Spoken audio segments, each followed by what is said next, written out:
C'est une mère de famille, peu habituée aux discours et aux caméras. Pourtant, cet après-midi, Latifa Ibn Ziaten a pris la parole sans trembler dans le jardin des Invalides, devant les plus hauts représentants de l'État. Monsieur le Président, Mesdames et Messieurs, chers amis. Il y a 6 mois, son fils, militaire de carrière, a été le premier à tomber sous les balles de Mohamed Merah. Depuis, elle s'est jurée de faire de la lutte contre l'extrémisme le combat de sa vie. C'était un fils, un ami, quelqu'un de très proche, quelqu'un qui était remarquable, que je trouve pas le mot pour Ahmed. Ahmed, c'était quelqu'un de remarquable, souriant. Il aimait vivre, il aimait la vie. Quelques semaines après les faits, elle trouve le courage de retourner sur les lieux du crime, situés à quelques encablures de l'endroit où a grandi le tueur de Toulouse. Ça m'a pris comme ça, j'ai dit je voudrais connaître ce Merah, où il habite, qui est Merah, pourquoi. Et quand je suis allée sur le site,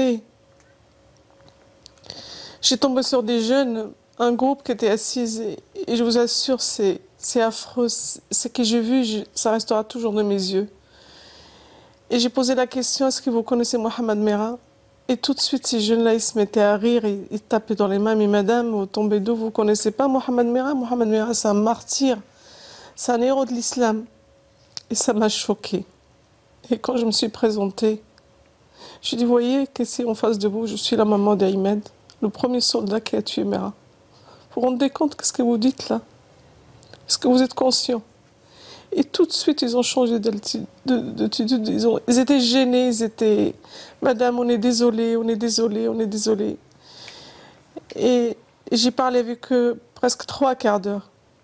Ils ont besoin d'aide.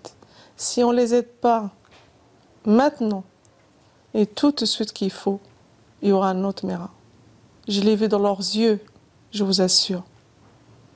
Moi, je suis musulmane en face de vous et j'ai eu peur. Quand je l'ai vu, la manière qu'il parlait, si on n'a réagi pas urgent, il y aura un autre Merah.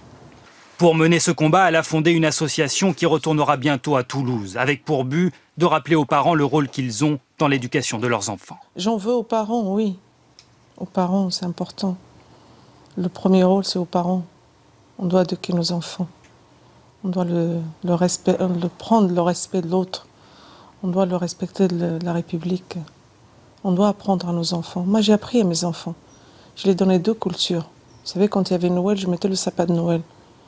Je suis musulmane, mais je donnais cette culture, ce respect, pour qu'ils vivent normal. Quand on pose à l'école une question, mes enfants, ils peuvent répondre. Ils ne sont pas dépaysés. Ils savent tout. Et c'est ça la richesse. C'est doigts qu'on doit donner aux enfants. Un message de tolérance et d'intégration cher à son fils et qu'elle a répété cet après-midi devant le chef de l'État. C'est inacceptable de laisser ces choses arriver en France et de laisser des gens dans les quartiers difficiles pour faire autant de mal, de la haine. Ils ont besoin d'aide, Monsieur le Président. Oui. L'appel d'une mère qui souhaite que la mort de son fils ne reste pas vaine.